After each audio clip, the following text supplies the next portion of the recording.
Então, acho que dá para todo mundo ler, mas eu vou colocar no microfone. Isso são palavras do Freud, tá? As palavras originalmente eram mágicas e até os dias atuais conservaram muito do seu antigo poder mágico. Por meio de palavras, uma pessoa pode tornar outra jubilosamente feliz ou levá-la ao desespero. Por palavras, o professor veicula seus conhecimentos aos alunos. Por palavras, o orador conquista seus ouvintes para si e influencia o julgamento e as decisões deles.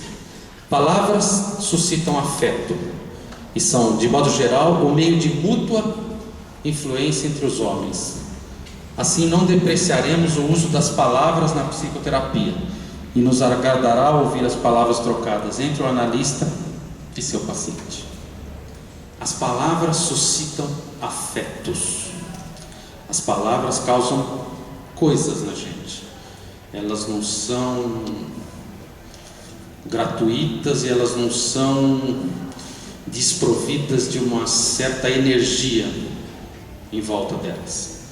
E aí, eu vou trazer hoje para vocês o início disso. Quando o Freud descobriu isso, quando ele deixou de ser médico propriamente dito, para se transformar num psicanalista, e quando ele começou a valorizar a palavra. Freud escreve mais ou menos de 1890, vamos dizer, até 1939, até o ano da morte dele, ou seja, 50 anos. Nesses 50 anos é interessante, tem coisa que ele fala em 1890 e volta a falar em 39. É muito interessante como ele não perde o fio e como ele tem uma toada que ele sustenta durante 50 anos. Essa questão da palavra, por exemplo, é uma delas. Então, eu vou trazer para vocês de onde o Freud começa, de um dos pilares. Não é justo dizer que foi só esse caso. Eu acredito que um monte de gente aqui já ouviu esse termo, Ana-O. Ana-O, paciente do Freud. Geralmente se conecta essa palavra, esse nome com o quê? Histeria. A Ana-O, um dos 5 casos de histeria do Freud, a grande histérica que inventou a psicanálise. Tá? Então hoje eu vou esmiuçar um pouquinho a Ana-O, extrair o que nos interessa para a gente poder avançar. A minha ideia é que eu falo em torno de 45, 50 minutos, para depois a gente abrir para as perguntas, que é a melhor parte, tá? Então vamos lá. A limpeza da chaminé. Muito interessante isso, né? Eu estou dizendo aqui os primórdios do talking cure, que seriam os primórdios da cura pela palavra. Interessante a gente pensar a limpeza da chaminé, até mesmo essa expressão, né? Se você limpa uma chaminé, o que acontece? A fumaça que há dentro dela vai sair com mais facilidade. Se você não limpar, a tendência é barrar essa fumaça. Então vocês podem até ficar curiosos. Nossa, mas o que será que essa mulher queria dizer com limpeza? Extrair alguns trechos. Uma coisa a gente vai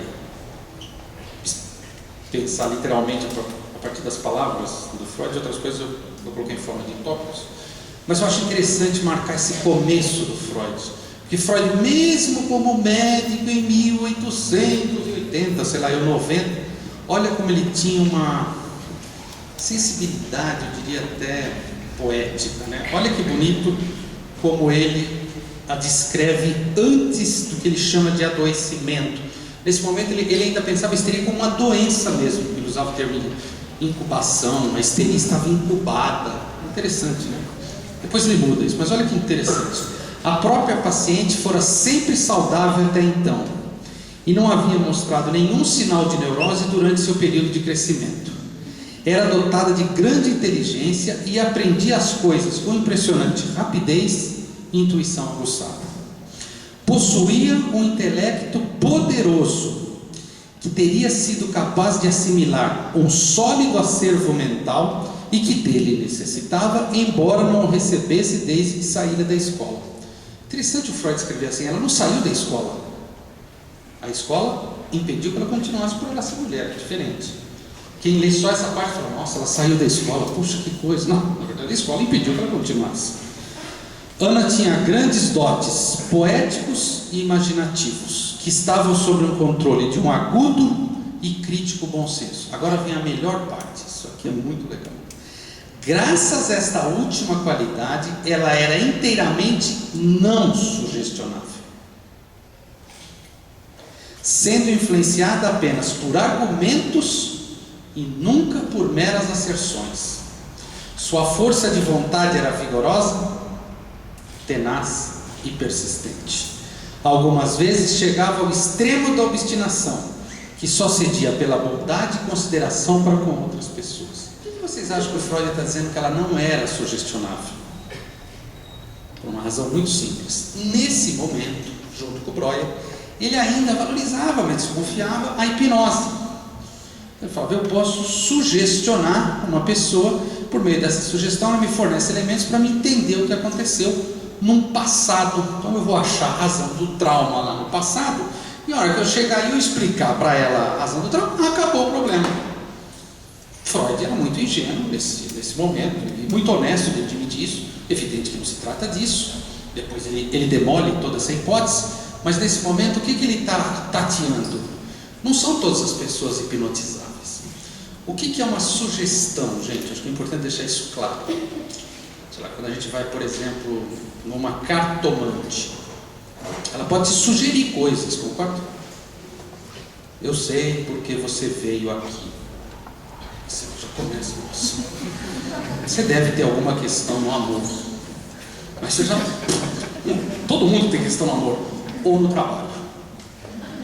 Aí ela vê onde você gagueja. Onde você gagueja, ela fala assim, tem uma pessoa na sua vida. Uma pessoa morena. Você vai montando, né? Você dá um jeito de achar o moreno. Aí ela vai falando as coisas, e no final, que ela diz, daqui 2 anos você vai conseguir aquilo que você sempre quis. Você sai de lá, tá pisando em nuvens. Porque você aceitou a sugestão. Não é que ela te sugestionou, ela sugestionou, mas você aceitou. Por isso que a gente pode dizer claramente, não são todas as pessoas hipnotizáveis. Só quem é hipnotizável é quem aceita a sugestão do hipnotizador. Porque senão eu poderia hipnotizar qualquer um de vocês e dizer para vocês fazerem algo que vocês discordam radicalmente. Vocês não vão fazer. Não vão fazer, evidente. Só vai fazer quem? Quem tem uma relação especial, muito especial comigo. E olha lá ainda. Se fosse assim, fazer com a minha mulher, com a minha filha, eu não consigo. Tá? Então, o que ele está dizendo? Essa não é qualquer paciente. Essa não é qualquer paciente mesmo. Mas olha que interessante. Freud está inventando uma coisa nessa época.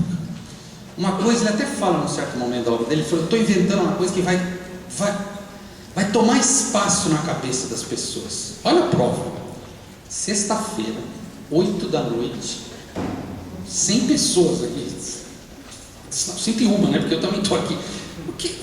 Por que as pessoas vêm aqui? Por que será que esse tema, essa coisa chamada psicanálise captura a gente? Eu acho que o Freud de alguma maneira sacava que ele estava inventando. Para isso ele precisava de uma grande narrativa. Para uma grande narrativa ele precisava de quê? De grandes pacientes. A Ana O, eu creio que de alguma maneira ela captou isso. Precisa de histérica? Deixa comigo. O bicho vai pegar agora. Bom, e nisso ela é tratada pelo Breuer, enfim, né, até a morte do pai. E o Breuer para de atender, ele encaminha para o Freud. E o Freud não entendeu muito bem por quê. Porque quando a gente faz um encaminhamento, a gente, via de regra, a gente dá uma explicação. Olha, estou te encaminhando uma pessoa que me procurou, eu a conheço, é mulher do meu paciente, marido da minha paciente, estou te encaminhando. No caso assim, você pode atender, então eu vou dar seu telefone. Mas o Breuer não fez isso. Não, Freud, eu acho que tem a ver com o que você está pesquisando, eu acho que é melhor você atender. E o Freud não se deu conta disso. Na verdade, tinha uma razão para o Breuer estar encaminhando a Ana O para ele. Por quê? Ela começou a melhorar desses sintomas. Porque o Breuer começou a atendê-la muitas vezes, ela ia até o consultório dele. E, na verdade, ela começa a se apaixonar pelo Breuer. Esse é o X da questão. O senhor me trata tão bem, o senhor está me curando, eu posso falar que isso me faz bem, o senhor me ouve. Gente, sempre quem nos ouve corre o risco de que nós nos apaixonemos por essa pessoa. Porque todo mundo gosta de ser ouvido, não gosta? Um bom ouvinte é uma coisa rara, porque geralmente as pessoas não ouvem, elas falam junto, né? eu queria te falar uma coisa, eu também, aí o cara, não, mas era eu que queria falar, eu falei, não deixa você falar.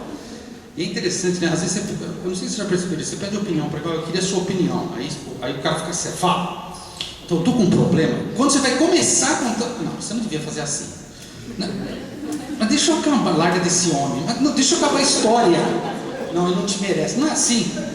E o Breuer ouvia atentamente, porque o Breuer estava junto do Freud dizendo, a gente precisa descobrir as causas, essas causas são traumáticas e tem uma lacuna, tem uma amnésia histérica, a gente precisa fazer a pessoa chegar lá, então eu preciso ouvir a pessoa.